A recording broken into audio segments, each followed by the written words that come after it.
இப்போ ஆண்களுக்கு வந்து இந்த ஹோப்பனோபோனோ பெரிய அதாவது வந்து குடும்ப தலைவனாக இருக்கிறாங்க, ஒரு 40 வயசு தொட்டவங்களா இருக்கிறாங்க. அவங்களுக்குலாம் பார்த்தீங்கன்னா, குழந்தைங்களும் ஒரு ஸ்டேஜுக்கு வந்திருப்பாங்க. ஒரு 5வது, 6வது படிக்கிற ஸ்டேஜில் இருப்பாங்க. கல்யாணம் ஆகி ஒரு 10 வருஷம் 12 வருஷம் ஆகிருக்கும்.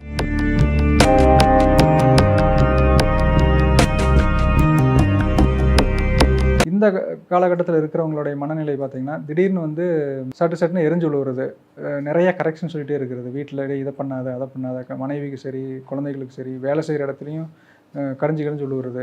ஏன்னா நான் வந்து இவ்வளோ வருஷம் அனுபவசாலியாக இருக்கிறேன். நான் 15 வருஷம் 20 வருஷம் நான் இந்த ஃபீல்டில் இந்த துறையில் அனுபவசாலியாக இருக்கிறேன்.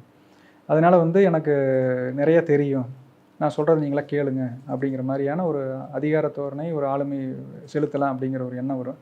அது நடக்காத பொழுது அவங்களுக்குள்ள பயங்கர பிரச்சனை. அப்புறம் அவங்களே கில்ட்டியாக ஃபீல் பண்ண ஆரம்பிச்சிருவாங்க. வீட்டில் மனைவி சத்தம் போட்டு வந்திருப்பாங்க. ஆஃபீஸ் வந்து உட்காந்துட்டு இப்படிலாம் வீட்டில் சண்டை போட்டனே, இப்படி இருக்குதே எனக்கு அப்படிங்கிற மாதிரி ஒரு இது. அதே மாதிரி ஒரு தொழில் நடத்திட்டு இருக்கிறவங்க வந்து கடன் கொடுப்பாங்க, நம்பி கொடுப்பாங்க. ஒரு நல்ல நண்பர்னு நினச்சிட்டு இருப்பாங்க. ரொம்ப 10 வருஷம் பழக்கம். அவங்கள நம்பி ஒரு 5 லட்சம் 1 லட்சம் எவ்வளவோ நம்ம தொகை நமக்கு முடிஞ்ச அளவுக்கு கடன் கொடுத்துருப்பாங்க. அதை வந்து திருப்பி கேட்கும்பொழுது அந்த நண்பர் வந்து சரியாக ரெஸ்பாண்ட் பண்ணாமல் இருப்பார். கால் பண்ண எடுக்க மாட்டேங்பார். ஒரு அவசர தேவைன்னு கேட்டார், நான் ஒரு வாரத்தில் கொடுத்துறேன்னு சொன்னார், நான் கொடுக்கல. இப்படி தான் என்னை வந்து வாங்கி நிறைய பேர் ஏமாத்துறாங்க. இப்படியான சில மனக்குமுறல்கள்லாம் இருக்கும்.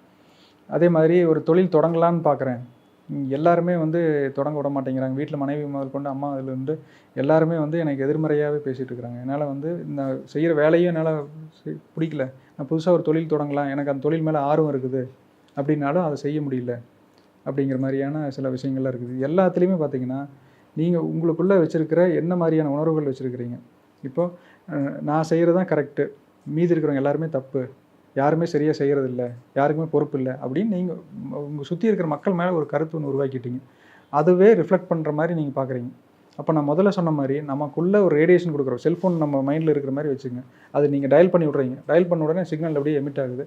அவங்க வெளியில் இருக்கிற மக்கள்லாம், நல்லா இருக்கிற மக்கள் கூட நீங்கள் கொடுக்குற சிக்னல்லாம் அவங்களுடைய பிஹேவியர் மாறி போயிடுது. அப்போது உங்களுக்குள்ளேருந்து வரக்கூடிய சிக்னலை நீங்கள் மாற்றுறீங்க. எப்படி மாற்றுறீங்க? எனக்குள்ளே இந்த எதிர்மறை உணர்வுகள் நான் உருவாக்கிட்டேன். என் குடும்பத்தை நபர்கள் பற்றி, என்னோட குழந்தைகள் பற்றி, என்னுடைய தொழில் செய்கிற இடங்கள் இருக்கிற ஆளுங்களை பற்றி யாருமே பொறுப்பு இல்லை அப்படின்னு எனக்குள்ளே ஒரு கருத்தை ஒன்று உருவாக்கிட்டேன். அந்த கருத்தை நான் எரேஸ் பண்ணிவிட்டு நீங்கள் பார்க்கும்பொழுது எப்படி சொல்லலாம் எரேஸ் பண்ணுறதுக்கு அப்படின்னா, ஐ எம் சாரி, எனக்குள்ளே இந்த மாதிரி எதிர்மறை கருத்துக்கள் உருவானதுக்காக நான் வருந்துகிறேன், ப்ளீஸ் ஃபர்கிவ் மீ. அந்த கருத்துக்களை வந்து என்னை விட்டு அழிச்சிருங்க, அதுக்காக என்னை மன்னிச்சிருங்க அப்படின்னு சொல்லி நம்ம வேண்டிக்கிறோம். தேங்க்யூ. என்னை சுற்றி இருக்கிறவங்களே எனக்கு இவ்வளோ சப்போர்ட் பண்ணுறாங்க. குழந்தைகள்லேருந்து, என்னுடைய அம்மாவிலேருந்து, மனைவியிலேருந்து, சுற்றி என்னோடய கம்பெனியில் வேலை செய்கிற ஒவ்வொரு வேலைக்கு இருக்கிறவங்க, செக்யூரிட்டியிலேருந்து, ஒரு வீட்டு க்ளீன் பண்ண வர அந்த மெய்டிலேருந்து எல்லாருமே வந்து எனக்கு சப்போர்ட்டிவாக இருக்கிறாங்க. அப்படிங்கிறத வந்து அதுக்காக நான் ரொம்ப தேங்க் பண்ணுறேன். அவங்கள எல்லாம் நான் நேசிக்கிறேன்னு சொல்லி பாருங்கள். உங்களுக்கு வெளியில் இருக்கிறவங்க எல்லாருமே சொல்ல ஆரம்பிச்சிருவாங்க, சார் முன்னாடி வேறு மாதிரி இருந்தார், இப்போல்லாம் மாறிட்டார் அப்படின்னு. அந்த மாற்றத்தை வந்து வெளியில் இருக்கிறவங்களே ஈஸியாக உணர ஆரம்பிச்சு. அதுக்கப்புறம் பார்த்திங்கன்னா, உங்களுக்கு வேலை செய்கிற இடமும் நிம்மதியாக இருக்கும், வீட்டில் இருக்கும்போது நிம்மதியாக இருக்கும். அதே மாதிரி கடன் கொடுத்தவங்களை வந்துங்க, கடன் மேட்டரில் ஒரு முக்கியமான விஷயம் என்னென்னா, இவன் கொடுத்துருவான் அப்படின்னு நம்ம மேல் மனசு சொல்லும். ஆனால் ஆள் மனசில் இவனெலாம் எங்கே கொடுக்க போகிறான் அப்படின்னு நினச்சிக்குவோம். சரி கொடுத்தா கொடுக்கட்டும், திருப்பி வராட்டி போனால் போட்டுன்னு நினச்சிட்டு கொடுக்கும் பொழுதே அவங்க மேலே நம்பிக்கை இல்லாமல் கொடுப்போம். அதே மாதிரி ஒரு ஃபோன் பண்ணி பார்ப்போம், எடுத்தானா பணம் பற்றி கேட்கலாம் அப்படின்னு நினச்சிட்டு கூப்பிடும் பொழுது நமக்குள்ளே என்ன இன்னொரு வாய்ஸ் சொல்லும்னா, அவன்லாம் கடனும் கொடுக்க மாட்டான், ஃபோன் பண்ணால் ஃபோன் எடுக்க மாட்டான் அப்படின்னு நமக்குள்ளே ஒரு சிக்னல் நம்ம நினச்சிக்குவோம்.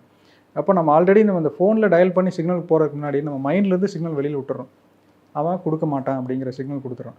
இப்போ என்ன பண்ணுறேன்னா, இந்த 4 வார்த்தைகள் யூஸ் பண்ணி அந்த கடன் கொடுத்தவர் நினச்சி நீங்கள் சொல்கிறீங்க, நீ கடன் கொடுக்க மாட்ட அப்படின்னு உன்னை பற்றி நான் ஒரு எதிர்மறை கருத்து உருவாக்குவதற்காக நான் வருந்துகிறேன், அதற்காக என்னை மன்னியுங்கள் அப்படின்னு நமக்குள்ளேயே சொல்லிக்கிறோம். நன்றி, நீ வந்து எனக்கு பல சூழ்நிலைகளில் பல உதவிகள் பண்ணியிருக்க, நம்ம நல்ல நட்பில் இருந்திருக்கோம், இதை நினைக்கும் போது எனக்கு மேலே வந்து ஒரு நன்றி உணர்வு வருது, அதற்காக நான் உன்னை நேசிக்கிறேன் அப்படின்னு சொல்லி இந்த 4 வார்த்தைகளை சொல்லி அந்த கடன் வாங்கிட்டு போன நபர் மேலே உங்களுக்கு ஒரு நேச உணர்வு உங்களுக்குள்ள உருவாகும் பொழுது அவர்கிட்ட ஆட்டோமேட்டிக்காக ஃபோன் வரும். இது வந்து ஒரே நாள் நடக்குங்க. இப்போ நான் பார்த்த வகையிலிங்க 20 தடவை தான் சொன்னார். எங்கள் நண்பர் ஒரு திருச்சியில் இருக்காருங்க. அவர் சொல்கிறாரு, நான் ஒரு 20 தடவை தான் எனக்கு கடன் வாங்கினவரை பற்றி சொல்கிறேன், அவர்கிட்ட மெசேஜ் வருது, நான் உங்களுக்கு இன்னும் 1 வாரத்தில் கடன் கொடுத்துறேன் அப்படின்ட்டு. இன்னொருத்தர் இன்றைக்கி சொல்கிறாருங்க, அடுத்த நாள் எங்கிட்ட ஃபோனில் மெசேஜ் கிடையாது பாருங்கள், 1 லட்ச ரூபா வாங்கியிருந்தாரு, இப்போ 17,000 எனக்கு கேட்காமே அவர் அனுப்பியிருக்காரு, மீதி பணத்தை கூடிய சீக்கிரம் கொடுத்துருங்கிறாரு. அப்போது நம்ம தான் வந்து அவங்க மேலே ஒரு கருத்தை உருவாக்கிட்டோமோ இல்லையா, அவங்க கொடுக்கலாங்கிற ஐடியாவில் தான் இருக்கிறாங்க. அதே மாதிரிங்க ஜெர்மனியில் இருக்கார் ஒருத்தர், அவர் வந்து ஒரு 1.25 லட்சம் வந்து ஒரு ஆன்டிக் பைக், ஒரு பழைய மாடல் பைக் ஏதோ ஒன்று வாங்குறதுக்காக வந்து கொடுத்த பணத்தை வாங்கிட்டு அவங்க திருப்பி கொடுக்கல அப்படிங்கிற ஒரு விஷயம் நடக்குது. அவங்கள நினச்சது சொல்கிறாங்க. அடுத்த நாளே வந்து மெசேஜ் பண்ணி ஜிபே பண்ணி விட்றாரு. அந்த 1.25 லட்சத்தை வந்து ஜிபே பண்ணி விட்றாருங்க. இதை வந்து நண்பர், என் கூட வேலை செய்கிற நண்பருடைய நண்பர் தான் ஜெர்மனியில் இருக்காருங்க.